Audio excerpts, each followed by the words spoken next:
বেকার যুব সমাজ বলতে সেই তরুণদের বোঝায় যারা কাজ করার সক্ষমতা ও ইচ্ছা থাকা সত্ত্বেও কোনো কাজ বা চাকরি পাচ্ছে না। এটি বর্তমানে অনেক দেশের মতো বাংলাদেশেও একটি বড় সামাজিক ও অর্থনৈতিক সমস্যা।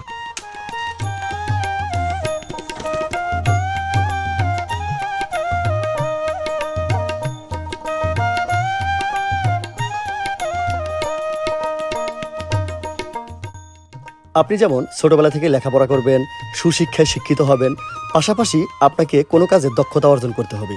আপনি যদি কোনো কাজে দক্ষতা অর্জন না করেন, তাহলে ভবিষ্যতে আপনার অনেক সমস্যা হতে পারে।